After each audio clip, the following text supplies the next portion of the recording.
Well, this is a special treat. Joining us, I don't think he's in New York. I think he's traveling. He could be in Maryland. Is the brilliant, and I do mean brilliant, Judah Friedlander. He is performing virtually, and you can see him Friday, December 17th, Eastern Standard Time, uh, by going to, well, I can't give out the, he'll give us the bit.ly code because it's a little confusing. It's pay what you want. And then he's doing it again December 18th at 9 p.m. Eastern Standard Time.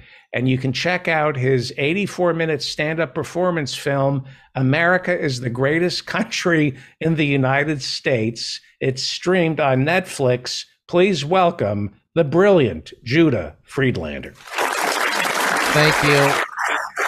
Thank you, David. Thank you, America. You were talking You're over welcome, your... Canada. Thank you.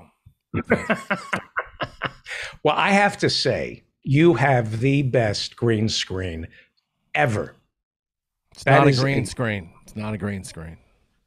Are those for sale? No, this is, it's an airborne pandemic. It's safer to be outside, so I'm on the street, David. Okay? You indoors people, this is an indoor air pandemic that the world's going through.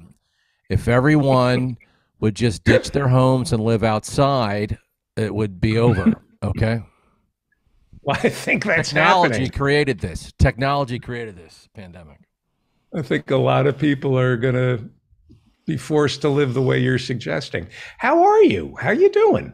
You know, I'm doing great. America's doing great. It's I just want to say a big round of applause for America getting on the front cover of thank you. For the I think it's now the 50th week in a row. The 50th week in a row America's on the front cover of Perfect Country magazine. And Yes. just to be able to be in this country and feel it from the inside like that, instead of being jealous and viewing it from the outside. I mean, how could any American be disappointed right now? It's a perfect country. It's a perfect country. Yeah. It is. And So they hate us for our perfection overseas. that's, when you're number one, that's what you just have to get used to, and as Americans, we're used to it. So solid Yeah. point, David. Solid point. Jealousy. David, Wow. I have a $50 bill on me. I was hoping you can break for me. Yeah. I How do you need I it? listened to your show the other day, and I remember that the gas station story there of that guy. Just the nonstop scams that all the corporations and the cable companies do. You know who has got a good scam? You know who's got a really good scam? The New York Times. My Yeah. parents have subscribed to the New York Times for over 40 years. They just get the Sunday edition, and Right. initially they give you a pretty good deal. Now, currently, if you go into a store to buy the New York Times, it's $6 for the Sunday newspaper. Wow. My parents pay over $15 every week to get the newspaper delivered. And you know why? It's because they've been subscribing for 40 years. And that's how they treat people. They get you on a plan that's good for a year, and then they don't tell you, but then after that year it like doubles or triples, and then it just keeps going up every year. And if you've never subscribed to the New York Times ever and you want to join now, it's like I think it's like a couple dollars or something like that. So the more you're with these companies, the cable companies, New York Times, all of them, they screw you over more and more. So you have to join up on one of their promos. As soon as that's over, quit, and then join up again, because it's that bait and switch shit and that confusion you were talking about, that misunderstanding, where they make it confusing intentional. So I think everyone should write to the New York Times to do an article about their predatory tactics on their subscription services, because it's insane, dude. They all do it. Washington Post does it. They all do it. Yeah. Not to mention the predatory tactics of their editorial page. Yeah, it's unbelievable.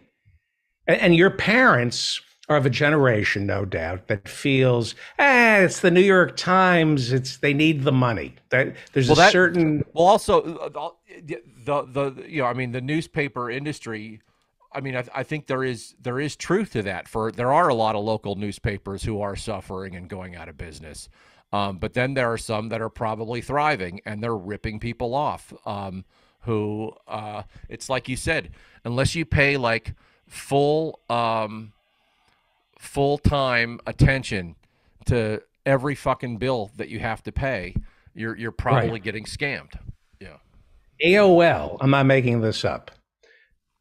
I believe you, David. David.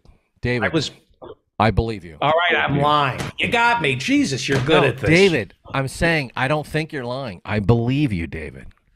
Okay, I'm lying. But I lied, and I stole the money from the comedy club that we paid. God, you're good at getting people to crumble under pressure. AOL. I don't know what you're talking about, David. Go on with AOL. I want to hear it. AOL used to charge me something like $7 a month for email. And one day I read it was free. But you had to call them to tell them you didn't want to be charged for your email. And I went, this is unbelievable. So I, because I'm a boomer, so I don't understand. So I call AOL and I say, I don't want to be charged for email. And the woman, so you want the free email? And I said, yeah, what do I get for $7? She says, well, we charge you for email under the $7 plan, but under the free plan, we don't charge you for email. Yeah. And I thought, let me think about it. Yeah, I guess I'll go with the free plan. Yeah, exactly.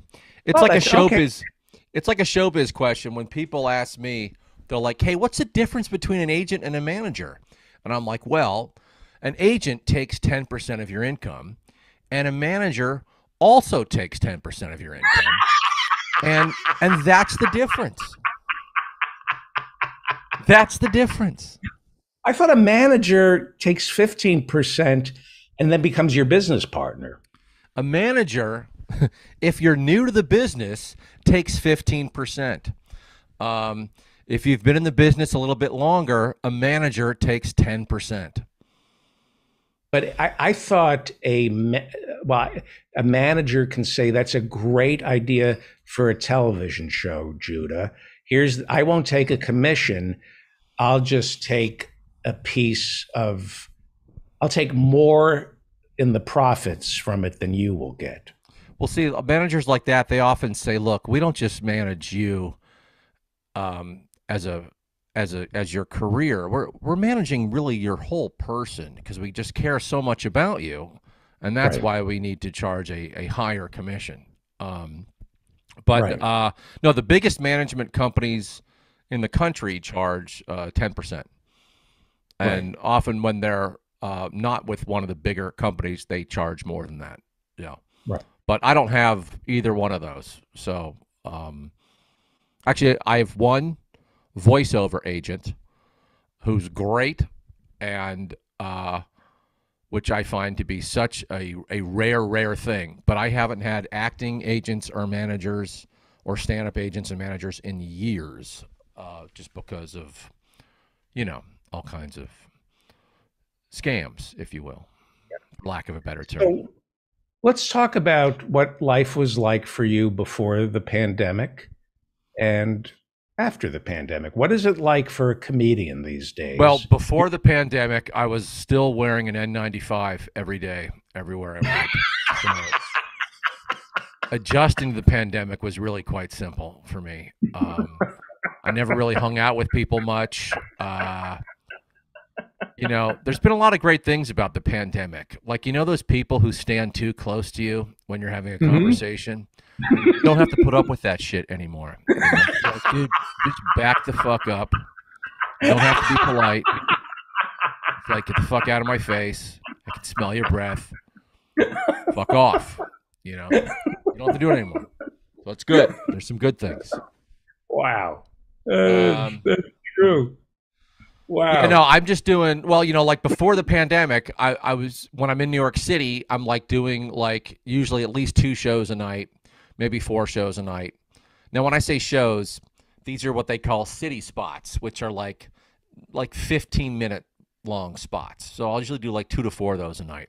You know, working on new jokes and stuff, crowd work, you know, everything. So, and then when I'm on the road touring, which is a lot, throughout the country and overseas, I'm usually doing like a 80-minute show, and usually it's like 1 show a night. So now, since the pandemic, since the lockdown, March 2020, I have only been doing shows online. I'm only doing them on Zoom, and I'm doing about 1 to 3 shows a week, about 2 to 3 shows a week.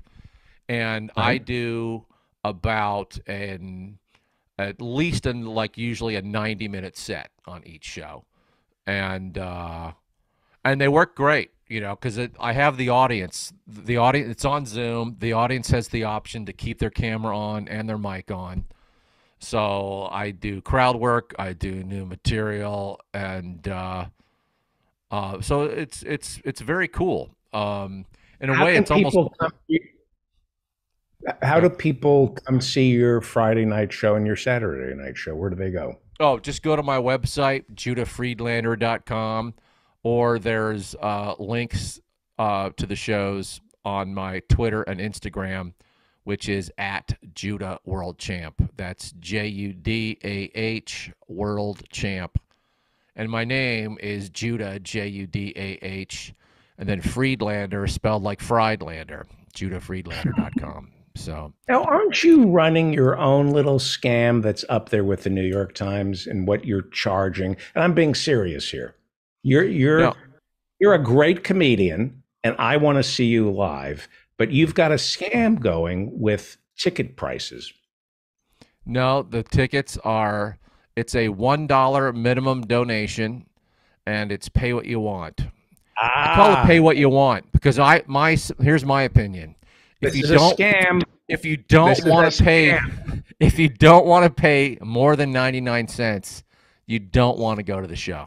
So this is the ultimate scam. It's not a scam. It's pay what you want. I'll tell you. Let me tell you something, David. Pay what you want is freedom. That's what America's about. No, it's not. No. You learn this from the Catholic Church. You learned this from Judaism. You are employing the great scam that has been deployed and employed by the world's great religion. All the money I make goes to a charity that my brother runs. Okay, and there's no scam at all. There's no scam at all, David. The way this works is you guilt people up. People pay. No, a lot of people have no fucking money. A lot of people have no fucking jobs. A lot of people are permanently sick. So and this is all part of your scam. You say $1, like $1, pay or whatever else, and by saying pay me whatever you want, you're going to put on your Judah Friedlander, right? You go to a Judah Friedlander comedy show, you're going to see a world-class comedian. And you're going to start laughing and feel good. Everybody's depressed this time of year. So Friday and Saturday night, they go to your live show and I'm just going to pay $1. And then they start laughing and they feel guilty. And there's no limit. They pay before the show. But then they're going to come back. They're going to pay you more the next time. It's a scam. They're going to feel guilty. Let me tell you something. And there's no limit. There's no, so they're going to end up giving you too much. So how much is too much, David? How much is too much? You don't answer that. Tell America right now how much is too much. I'll tell you. Bruce Springsteen, right? When I go see Bruce Springsteen on Broadway, I know that tickets are $3,250 per seat. Mm-hmm. That even if he puts on and it's Bruce, I can't give him more money. He's saying, no, I stop. Bruce is a man of the people. And he says, no, I only want you to give me $3,250. So I don't panic and give him more money because I love Bruce. You, on the other hand, I could end up giving you everything I own because I love you so much. Well, David, these are your choices.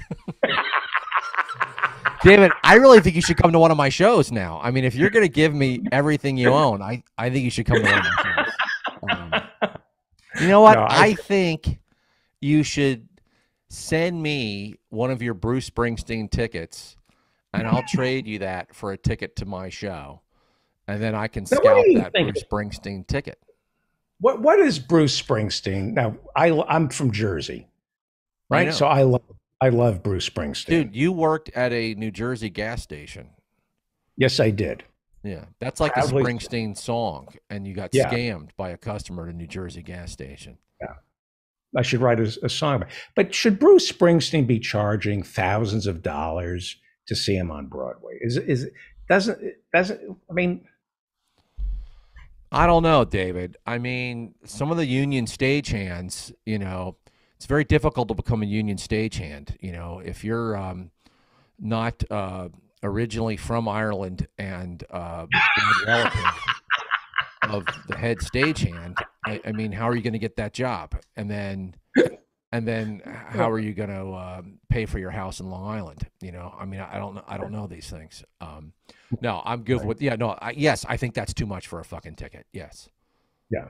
Yeah. Yeah. Art is meant to be for the masses. It's meant to be free or as cheap as possible. And Monday nights, almost every Monday night, it's not my show, it's someone else's show on Zoom. I usually do like a 30 to 50 minute set, and that is a free show that's on that. And I do some other free shows as well. So all my shows that I do are free or pay what you want. Once in a while, I get hired out to do a show or something like that for a company or something like that. You do crowd work when you were in Jokes, the club. crowd work, satire, the whole thing. What Yes, gives you- crowd work on Zoom works great. In some ways, it's better. Right. You know, you're seeing in people's homes. You know, there's one guy who used to come to my show a lot. He would watch my show as he was working delivering pizzas, and I'd be doing crowd work as he's delivering pizzas over Detroit. It's great. I mean, yeah, and there's a lot of repeat audience members, and they're great. And Right. I've actually gotten to know a lot of the audience. You know, as a comic, you usually don't get to know personally the audience members, and I've gotten to know a fair amount of the audience members personally. It's actually very interesting. Yeah. I'm glad you're saying that in all seriousness, because most of the comics I talk to aren't saying that, but it is an opportunity to connect with comedy audiences. What about hearing the laughter and the delay? How do you work that? What's the secret to replicating a club, or it's just a different medium that you have to evolve? It's really it's pretty much no different at all. You know, there's obviously some getting used to it, but once you're used to it, it's the exact same thing, I think, pretty much. It's you know, even at comedy, when you're performing stand-up comedy at venues, every venue is different. It's not like every venue's the same. You know, you might play a small little room in the city, and then you might be on the road or doing a show. Then you might have a show at a college where you're in a gymnasium. You know, that's going to be a different dynamic than in a comedy venue. You know, and also with Zoom, you don't have to deal with any drunk audience members. As an audience member, you don't have to be like sitting right behind a table that's nonstop talking. And you can't hear shit. You don't have staff coming in and interrupting you to buy drinks. So in some ways, it's actually better.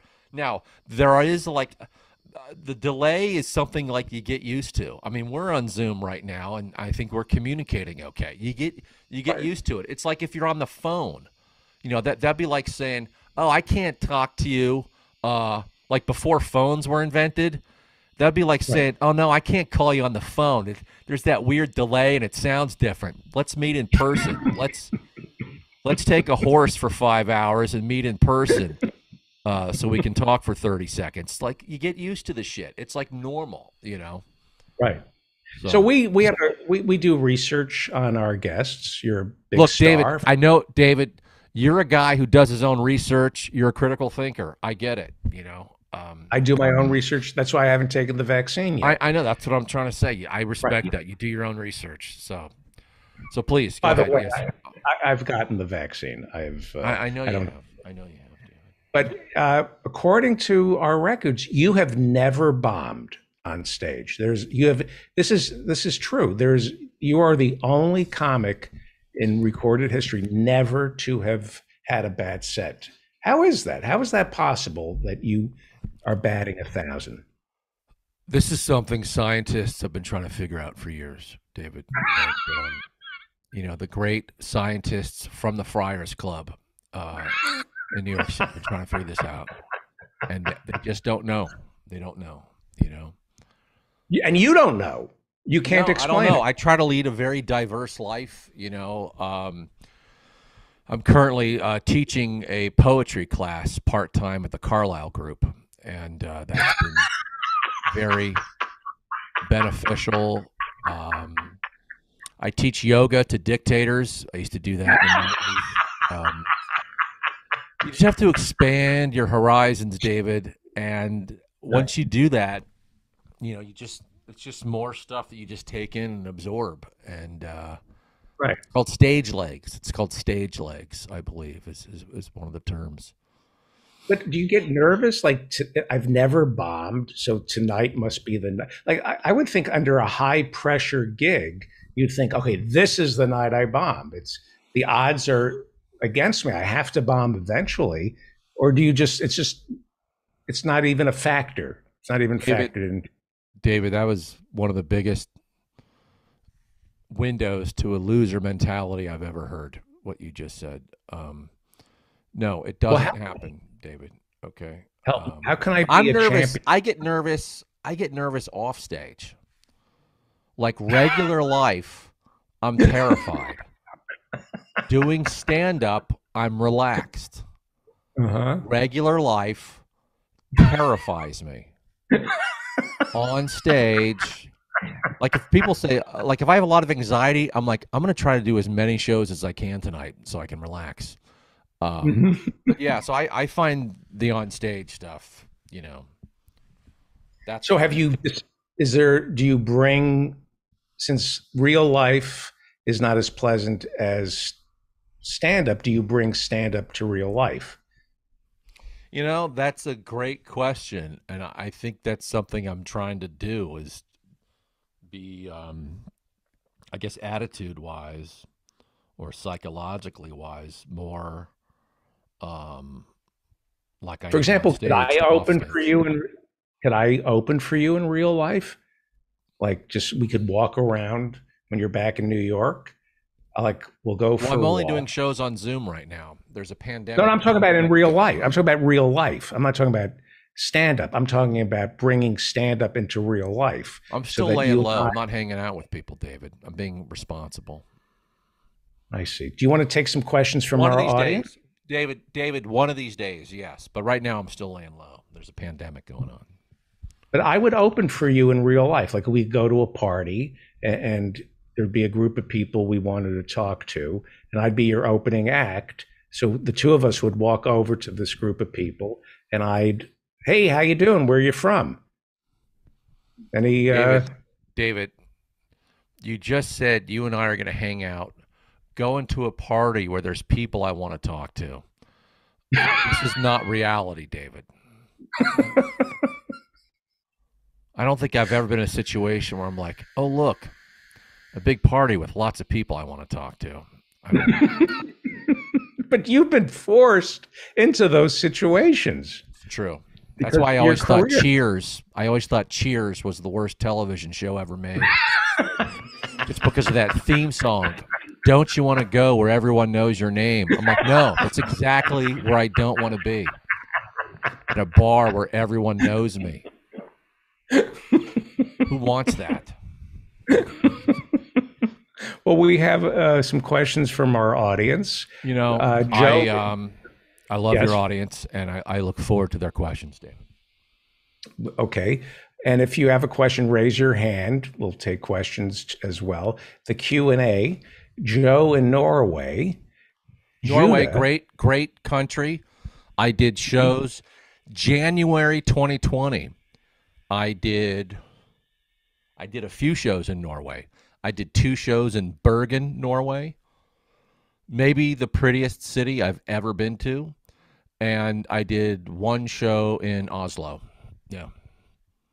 Great was crowds this there. when, you're talking about when you received the Nobel Prize for being a world champion, right? Never got the Nobel Prize. I do want to give a big shout out to America for being nominated for the Nobel War Prize.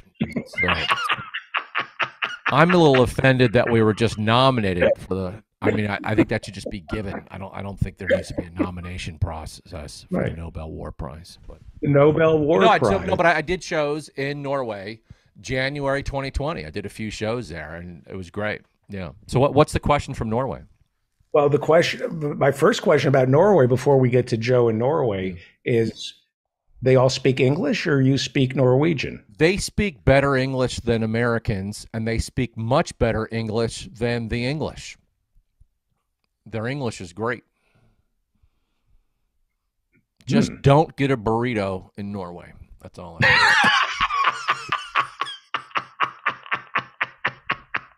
I will say this. A Norwegian burrito is actually not that bad. It's better than a burrito in England.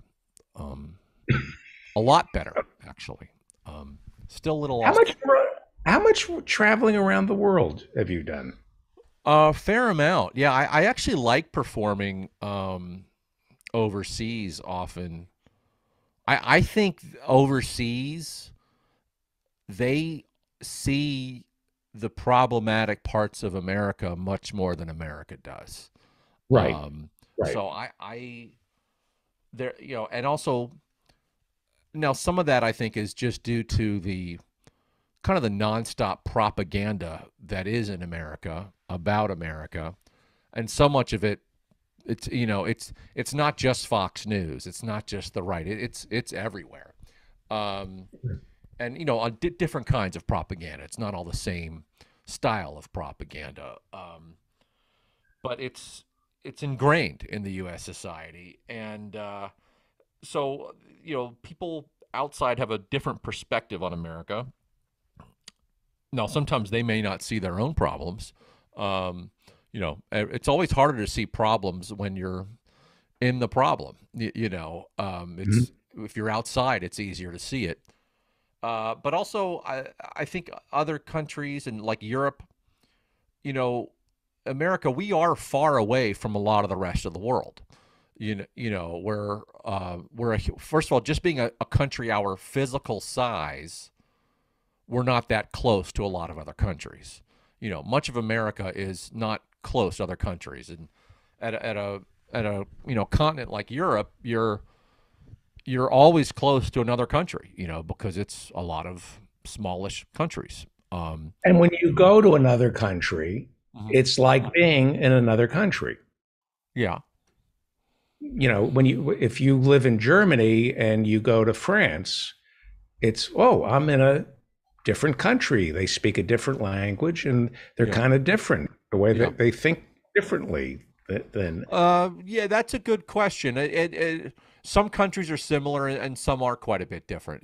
But also like here, it's that way too. I mean, many states are in America. I mean, parts of America are almost like separate countries. They're very, very different. And that's good. I think that kind of those differences are usually good things. Obviously not when people are doing bad shit, it's bad shit. That's obviously not good, but having differences is good. Yeah. Well, the last time I traveled overseas, I remember going through customs through JFK, and this tough talking border patrol guy. This was. I don't think I've. This is coming back into the U.S. or leaving the U.S. Back into the United States. Oh yeah, they'll hate you. They'll be like, "Hey, why'd you leave? What do you hate America? Why'd you get out of here? But we're not good enough for you. You had to go to another country. You fucking shithead." And you're like, I'm like, we live in the same country, asshole. You're allowed to fucking leave and come back. Yeah, you don't see that I have not seen that in other countries. And the Right. U.S. Canadian border is where I've seen the most animosity. It's like it's very interesting. These, you know, these bigotries for absolutely no fucking good reason. You know, From but our side. No, I did. Exactly what happened to me. I was coming. I did remember the BBC, the World Stands Up or whatever, something for the BBC. And I'm coming home from that, and I'm going through customs in JFK, and the guy's grilling me. What were you doing? I was doing stand up for the BBC. You're a comedian? Why can't you do it in America? Well, they hired me. How much do they pay you? Let me see your passport. And he looks at it, and then he goes, "Welcome home." I almost cried. Yeah. The way he said, like, then he just flips and he goes, "Welcome home." And I thought, yeah, this is America. It's like, I'm going to slap you around, and then here's a big hug. I think if cops in general so often are like, you know, they you know, you're just treated as an automatic enemy, and it's just terrifying. Yeah.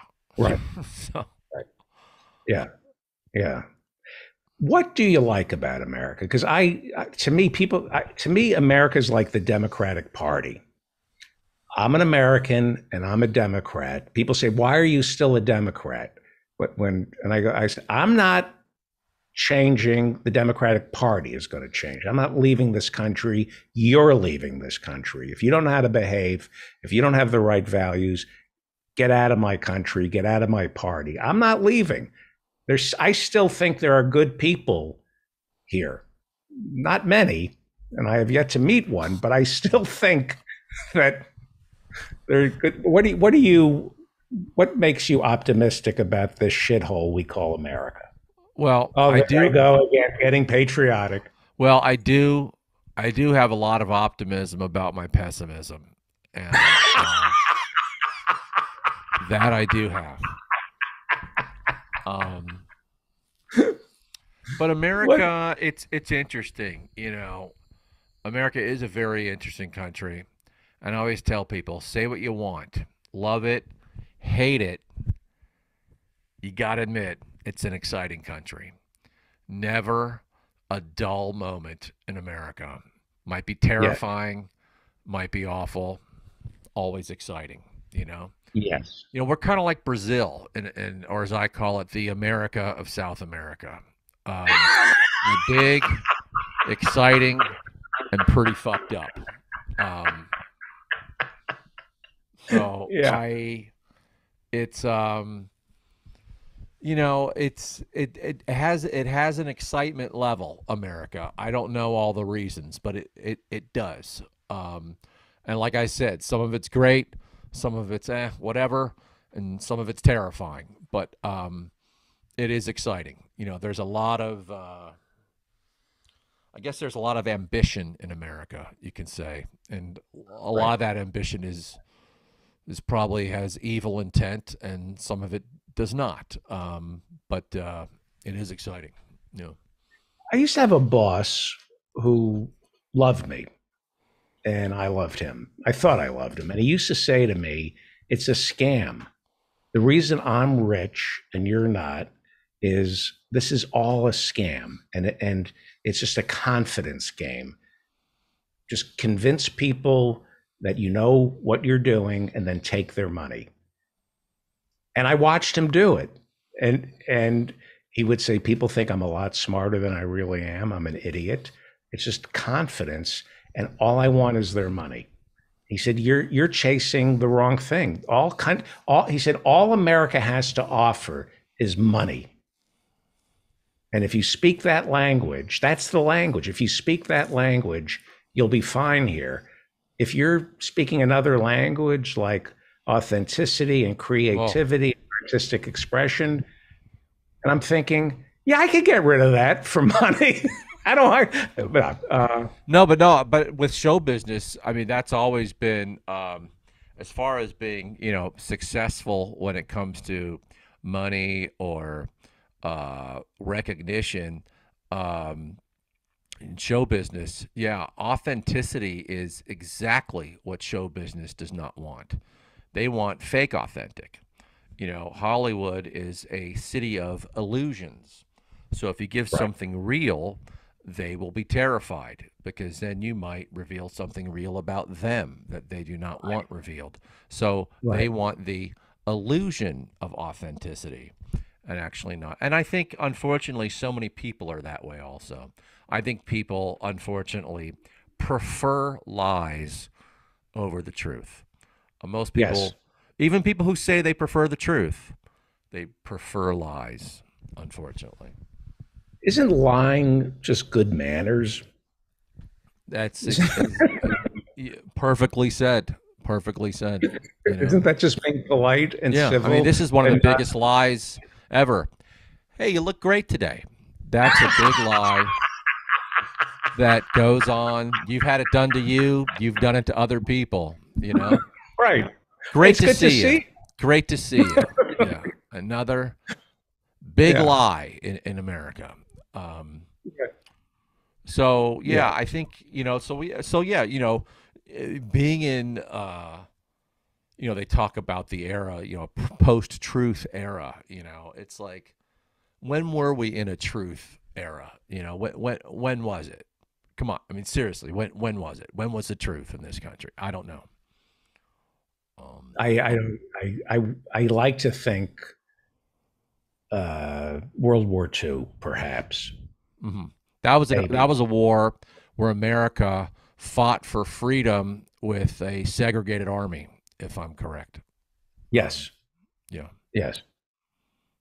Yeah. That would be. Or the and I guess the Civil War, the same thing. They were Excuse me. fighting. That's called the War of Northern Aggression. Um,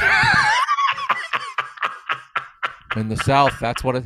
No, I do a bit on that where it's people talk about fake news, right? I mean, Mhm. much of the South has always referred to the Civil War, as the War of Northern Aggression.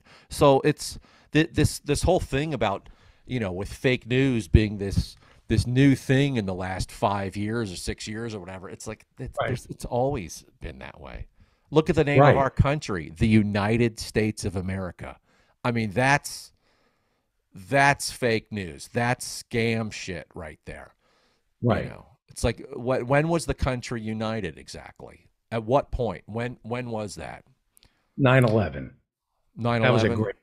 That was a great day.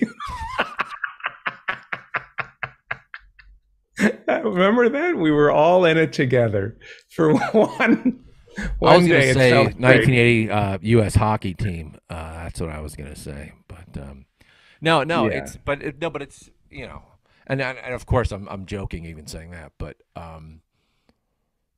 so it's just I don't know. I forgot what we were You talking know about. what? I was happy. This is the first question. Joe in Norway, how much Mhm. hostility and or ignorance did you run into doing your America special? Say the question again. He says, how much hostility and or ignorance did you run into doing your America special? Did you get to Oh, play the not clip? not that much, but there's always not always, but very often there's always some kind of sometimes there's some kind of opposition, but it's stuff you deal with and work with and get laughs out of. So that's always going on there. But the way I look at comedy is that if as a comedian the goal is comedy. That's what you're doing. It's making people laugh as often as they can and as hard as they can, harder than they think they can, more than they think they even could, and Right. that's the goal. And even if you're talking about stuff that someone theoretically completely disagrees with or politically completely disagrees with, the goal is to be so funny and make it so funny as you're doing it that even they're laughing at it, even if they don't want to. Now that doesn't always happen, but that's the goal, and often it does happen. But yes, sometimes, yeah, there are shows where, there's legitimate tension going on for legitimate reasons. So that's just, it's stuff you, as a comedian, you comedian your way through it, and you use it. But no, that's not the majority of it. But that those things do happen, but it's not the majority. And you, like I said, Joe, you know, Joe wants to know if you play clubs in America's heartland, the flyover country, as they call it. yeah, all over, all over. But I don't do the clubs as much anymore. And currently, like I said, it's been over a year and a half where I've not done a show at a venue. I'm just doing shows online. I think with the state of the pandemic, it's it's not the safe thing to be doing. I think most comics, that's not what they're doing. They're all out there. I don't think that's for everyone's sake. In the state of the pandemic, I don't think that's the move to be doing right now. Right. But yes, I go all over, and I don't play the comedy clubs that much anymore. I usually play small theaters or music venues, and the reasons for that are, it's actually, in my opinion, a couple things. If you do a show at a comedy club, no matter where it is, you're always going to get, it seems like, anywhere from 30 to 40% of the audience who's going in there who has no idea what they're going to see.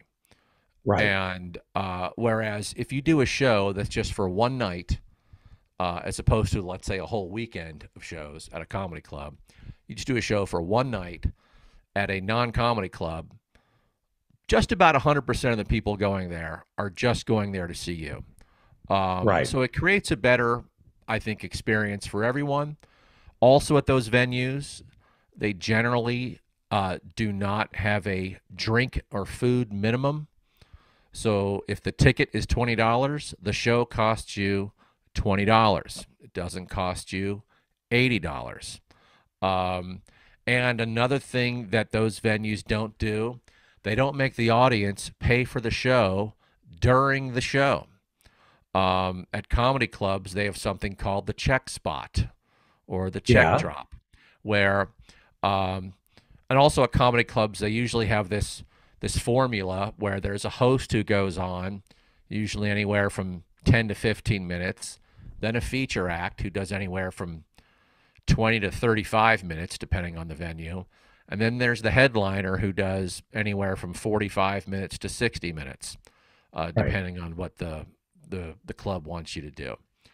When I do a show at a music venue or a theater, I set the run of the show. So I usually have one opener doing 10 to 15, and then I usually do 70 minutes to 90 minutes or more. Or sometimes it's just me.